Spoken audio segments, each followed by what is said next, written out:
कुरान जो पढ़ेगा वो आतंकवादी होगा, ये प्रमाणित हो गया है। तो हाँ, मैं हिंदू आतंकवादी हूँ। कुरान केवल तलवार के दम पर बढ़ा, अगर ज़बरदस्ती न किया जाए तो कुरान को मानने वाले एक न मिलेंगे।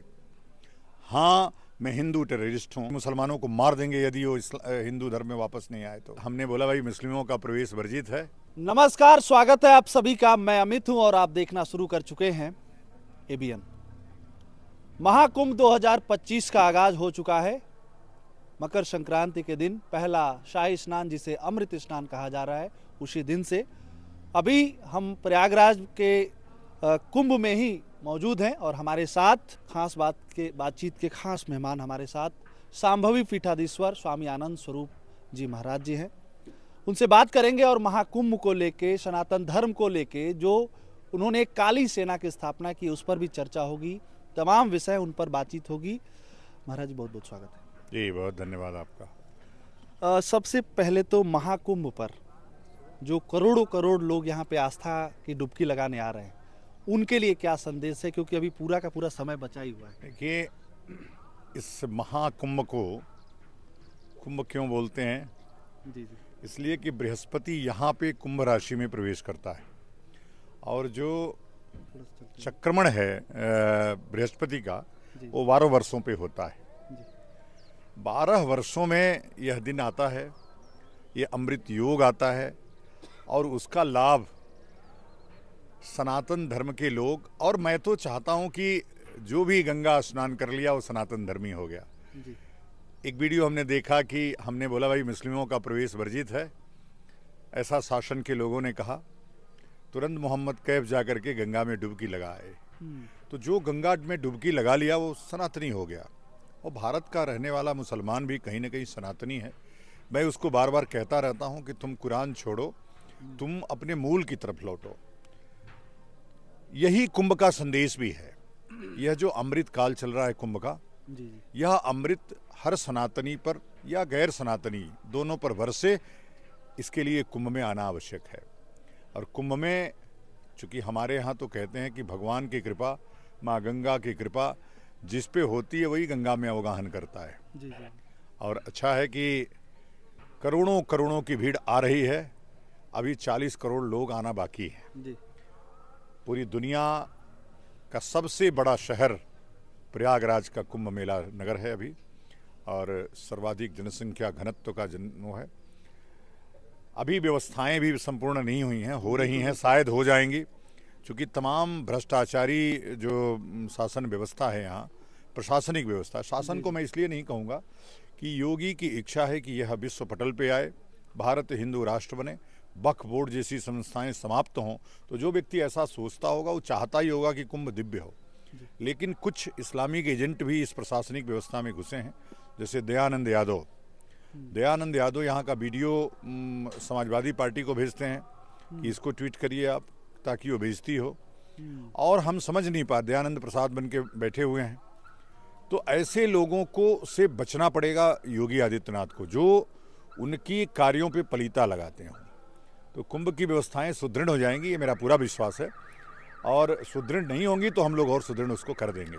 महाराज जी, राजनीतिक बातें आपने थोड़ा सा छेड़ दिया है, तो ये बड़ा विवाद का विषय इस समय चल रहा है और काफ़ी चर्चा है। बहुत कम ऐसा होता है, लेकिन धार्मिक विषयों का राजनीतिकरण कितना सही है? कोई कह रहा है कि गंगा की धारा को बदल दिया गया है, कोई यहाँ पे मूर्ति लगाने के जो है विवाद एक पैदा किया जा रहा है। तो इसको लेके क्या कहेंगे, राजनीतिकरण कितना सही है? नहीं, देखिए, धर्म और राजनीति दोनों एक दूसरे के अनुन्याश्रयित संबंध है। दोनों का संबंध एक दूसरे से है। राजनीति के बिना धर्म भी नहीं चलेगा और धर्म के बिना राजनीति भी नहीं होगी। राजनीति भी धर्मयुक्त हो, यह हम सबका प्रयास होता है। और इसीलिए हम हिंदू राष्ट्र की बात कर रहे हैं कि पूरी दुनिया में 127 देश है ईसाइयों के, 57 देश है इस्लामिकों के, 1 देश है यहूदियों के भी। तो निश्चित रूप से एक देश तो कम से कम भारत, जहाँ भगवान स्वयं जन्म लिए हैं, भगवान राम पैदा हुए, भगवान कृष्ण पैदा हुए और भगवान परशुराम पैदा हुए, हमारे जितने भी दशावतार हैं भारत में हुए, तो कम से कम एक राष्ट्र भारत हिंदू राष्ट्र हो, और एक कुंभ इसका केंद्र होना चाहिए। कुंभ से आवाज़ उठनी चाहिए कि पूरी दुनिया में यदि 127 देश ईसाइयों के हो सकते हैं, 57 देश इस्लामिकों के, जो कि 1400 वर्ष का भी इतिहास है उसका, तो क्या एक देश 225 करोड़ हिंदुओं का नहीं होना चाहिए जो धर्मशास्त्र से चले? और यह प्रमाणिक हो चुका है कि यदि संविधान इतना ही अच्छा होता तो 300 संशोधन न करने पड़ते उसमें। 300 संशोधन करके संविधान अपने मूल स्वरूप में नहीं है। तो निश्चित रूप से एक बार और प्रयास करना। और जब मैं हिंदू राष्ट्र की बात बोलता हूं तो मैं कंस का राज्य नहीं चाहता हूं, मैं रावण राज्य भी नहीं चाहता हूं। तो कुरान मैं तो राम राज्य चाहता हूं जी। और राम राज्य सब जानते हैं। जब मुसलमान भी खुश होता है तो बोलता है कि हमको तो राम राज्य चाहिए। वही राम राज्य की स्थापना, जिन धर्मशास्त्रों से राम ने राज्य को चलाया, उसी धर्मशास्त्र के आधार पर इस देश को चलाना चाहते हैं और दुनिया के लिए एक आदर्श प्रस्तुत करना चाहते हैं। दुनिया जब भी विपत्ति में आए तो राम राज्य की तरफ देखे, भारतवर्ष की तरफ देखे, हिंदू राष्ट्र भारत की तरफ देखे और हम उसका हल निकाल सकें। आपने कुरान को कहा कि मुसलमान कुरान छोड़े और जड़ों की ओर लौटे, फिर एक्सक्लूसिवनेस नहीं हुआ, आपको नहीं लगता है? देखिए, दुनिया का मुसलमान कुरान छोड़ रहा है। अरब में मंदिर बनाए जा रहे हैं, आपने देखा सऊदी अरबिया में मंदिर बन गया, आपने देखा अभी दुबई के अंदर मंदिर बन गया, कुवैत के अंदर मंदिर बन गया। दुनिया मंदिर की तरफ लौट रही है। मंदिर का विज्ञान शास्त्र है, मंदिर का प्राण शास्त्र है और मंदिर प्रमाणिक है। लाखों वर्षों से उसकी प्रमाणिकता सिद्ध हुई है। कुरान जो पढ़ेगा वो आतंकवादी होगा, ये प्रमाणित हो गया है। जो हमारे प्रस्थानत्रयी पढ़ेगा, गीता पढ़ेगा, रामायण पढ़ेगा, महाभारत पढ़ेगा, वह निश्चित रूप से एक सदपुरुष होगा, संत होगा, वसुधैव कुटुंबकम में विश्वास करेगा, हर जीव के अंदर वो परमात्मा देखेगा। लेकिन जो कुरान पढ़ेगा वो कुरान न मानने वालों को काफिर समझेगा और काफिर वाजिबुल कत्ल है, ये उसको सिखाया जाएगा। दुनिया में निश्चित रूप से कुरान केवल तलवार के दम पर बढ़ा। अगर ज़बरदस्ती न किया जाए तो कुरान को मानने वाले एक न मिलेंगे। अगर कत्ल गारत की बात न किया जाए तो जितने भी इस्लामिक लोग घूम रहे हैं, मेरा दावा है कि मुसलमानों को फ्री छोड़ दो, तलवार का डर मत दिखाओ। निश्चित रूप से ज्ञान के आधार पर, मानवता के आधार पर एक व्यक्ति भी इस्लाम के साथ खड़ा मिलेगा तो मैं जो कहेंगे मैं स्वयं इस्लाम स्वीकार कर लूँगा। यही बातें जो आप कह रहे हैं महाराज जी, नो ऑफेंस, विपक्ष के लोग, माफ़ कीजिएगा, जो वामपंथी लोग हैं वो ये कहते हैं कि आप जैसे लोग गेरुआ धारण करके, भगवा धारण करके जो है भगवा आतंकवाद एक नया कंसेप्ट उन्होंने गढ़ा, या आप कहते हैं गढ़ा, वो कहते हैं कि ये है दिख रहा है, भाषणों में दिख रहा है, इनके क्रियाकलापों में दिख रहा है। अमेरिकन एजेंसी जो है आपको विश्व का खतरनाक जो है व्यक्ति घोषित करती है, तो क्या कहेंगे इन सब चीज़ों को? देखिए, क्या है कि हर व्यक्ति एक दूसरे को खतरनाक दृष्टि से देखता है जब वो उसकी वाली बात नहीं करता है। अच्छा। अब जो लोग बनी हुई व्यवस्थाओं को, इतने सनातन धर्म की व्यवस्था को, अब देखिए नीदरलैंड 42% लिखने वाला हिंदू हो गया है। पूरी दुनिया सनातन धर्म की तरफ देख रही है। जो लोग हमको आतंकवादी कहते हैं, मैंने इन शब्दों में कहीं भी आतंक नहीं बोला, कहीं कत्लो गारत की बात नहीं की। हमने कभी नहीं कहा कि मुसलमानों को मार देंगे यदि वो हिंदू धर्म में वापस नहीं आए तो। मैंने उनको तर्क के आधार पर कहा कि तर्क देखो, सुनो, उनको भी फ्री छोड़ दो और दो धर्म चुनने का, धारयत इति धर्म, जो धारण करने योग्य है वही धर्म है, उनको फ्री छोड़ दीजिए। उनको तलवार का भय मत दिखाइए, तलवार का डर मत दिखाइए। इसमें कहीं आतंकवाद शब्द है, कोई ऐसा ऑफेंसिव शब्द हमने बोला? मैं बस ये कहता हूं कि जो सत्य है वही सनातन है, जो सतत है वही सनातन है, जो सब सर्वे भवन्तु सुखिनः सर्वे सन्तु निरामया सर्वे भद्राणि पश्यन्तु मां कश्चित् दुःख भाग भवित की बात करे वही सनातन धर्म है। जो न करे वो सनातन, वो इस्लाम है। जो न करे वो ईसाइयत है, धूर्तता ईसाइयत है और कत्लो गारत इस्लाम है। तो मैं जो कह रहा हूं, मैं कभी मुसलमानों का विरोध नहीं करता हूं, मैं इस्लाम का विरोधी हूं। मैंने कहा कि जिसने इस्लाम स्वीकार किया वो अमानवीय हो जाता है, वो राक्षस हो जाता है, वो अपनी बहन बेटी को नहीं पहचानता। आप कल्पना करिए, कुरान में माँ के साथ हम बिस्तरी जायज़ है। आप कल्पना कर सकते हैं कि क्या एक पुत्र अपनी माँ से विवाह कर सकता है? क्या एक पिता एक बेटी से विवाह कर सकता है? यह जो अप्राकृतिक संबंध की प्रामाणिकता है वह केवल कुरान से आ रही है। तो ऐसे चीज को समाप्त होना चाहिए कि नहीं, मैं मुसलमानों पे ही प्रश्न को छोड़ देता हूं। और उनको, एक छोटा सा लड़का है साहिल, एक्स मुस्लिम साहिल, उसके नेतृत्व में रोज लाखों मुसलमान एक्स मुस्लिम हो रहे हैं। मैं नहीं कहता हूं कि तुम किसी धर्म को मानो, मानवीय धर्म को मानो, वही बहुत है। मानवीय धर्म तुम मानो कैसे बनोगे, वो डिसिप्लिन कहां से सीखोगे? तो यह जो जीवन दर्शन है, जीवन जीने का सलीका है, तरीका है, वो सिर्फ सनातन धर्म में है। बहुत लोग इसे भड़काऊ बयान कहेंगे, बहुत लोग इसे कहेंगे कि समाज में नफरत फैला रहे हैं जो बाबा लोग हैं महाकुंभ से आके। तो ये नफरत की बात, भड़काऊपन की बात, और उसके बाद आप जो है ट्रेनिंग, जो शस्त्रों की ट्रेनिंग दी जा रही है, तो दी जाती है जो शस्त्रों की ट्रेनिंग है, पहले ज़रूरत थी, अभी नहीं है। बहुत लोग ये कहते हैं, विपक्ष के लोग, माफ़ कीजिएगा, जो वामपंथी विचारधारा के लोग हैं वो। तो इस पर क्या प्रतिक्रिया आप? देखिए, जो व्यक्ति अगर कुत्ता मारना है, किसी को कोई कुत्ता दौड़ा लिया तो उसकी ट्रेनिंग उसको देने की आवश्यकता नहीं है। उसको पता है कि इस पे प्रहार करना है, करेंगे तभी ये मानेगा। कोई जंगली जानवर आप पे प्रहार कर दिया तो उसकी ट्रेनिंग नहीं होगी कि जंगली जानवर से कैसे निपटना है।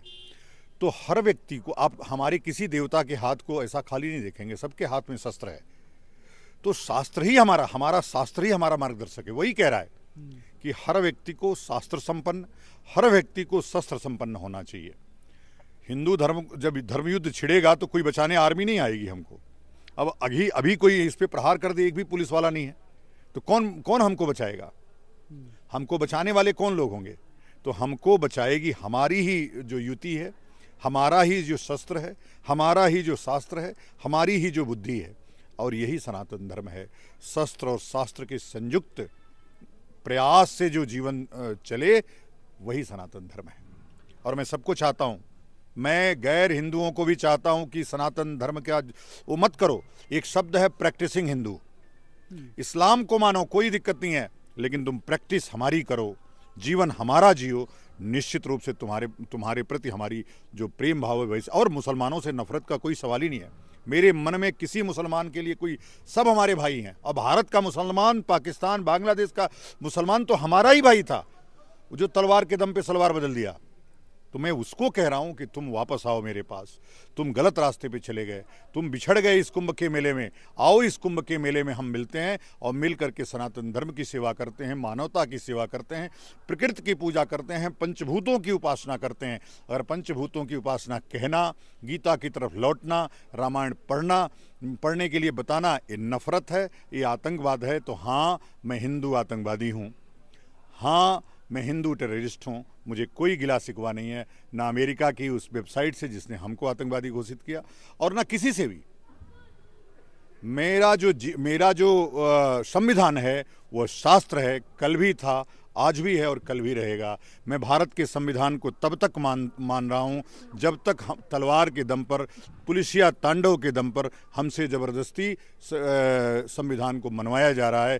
जिस दिन हमारी संख्या भारी होगी, जिस दिन हमारी व्यवस्था पूरी होगी और जिस दिन एक घड़ा भर जाएगा, उस दिन अपने आप सनातन वैदिक हिंदू राष्ट्र घोषित हो जाएगा। और 2035 से पहले इस कुंभ का उद्घोष होगा, एक कुंभ का कुंभादेश होगा कि आने वाली सदी हिंदू सदी है, आने वाला भारत हिंदू राष्ट्र भारतवर्ष है।